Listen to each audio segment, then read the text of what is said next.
Di tengah-tengah kondisi lingkungan dan iklim yang gak menentu kayak sekarang ini, banyak orang, termasuk kita, berpotensi terpapar berbagai penyakit.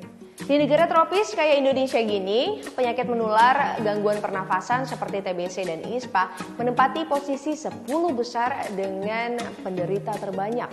Gejala-gejala yang kemudian timbul dari penderita TBC dan ISPA biasanya adalah pilek, batuk-batuk, dan bersin. Sesering itu kan lo ketemu sama orang yang batuk-batuk dan bersin? Tapi tau gak sih, batuk dan bersin itu ada etikanya loh, jangan sembarangan. Yuk, kita pelajari langkah-langkahnya.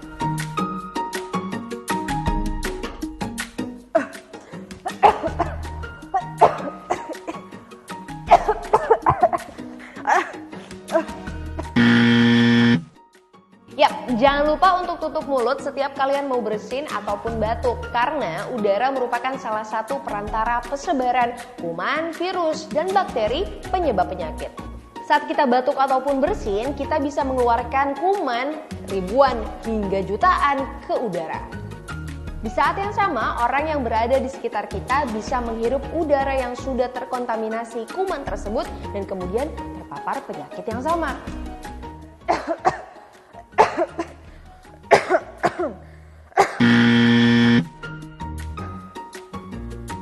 Lah, kan udah ditutup.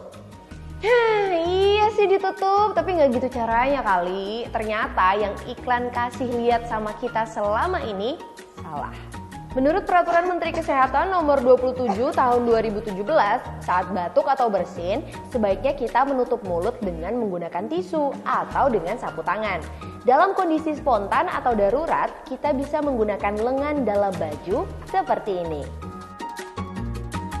Jangan lupa untuk segera buang tisu bekas pakai di tempat sampah. Jangan buang sembarangan, jangan juga disimpan, apalagi dipakai ulang. Hah?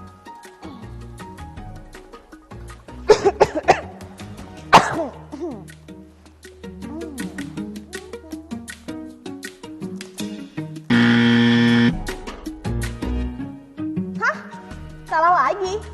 Nah, biasakan cuci tangan terlebih dahulu sebelum melanjutkan kegiatan kalian. Karena bisa aja kan, kuman, bakteri, ataupun virus masih nempel di tangan kalian. Cucilah tangan menggunakan sabun atau hand sanitizer yang berbasis alkohol agar lebih steril. Terakhir, gunakanlah masker jika diperlukan. Selain penanggulangan, pencegahan juga sama penting ya kan? Selalu jaga kesehatan dan jangan lupa untuk rajin berolahraga. Terima kasih sudah menyaksikan, semoga bermanfaat.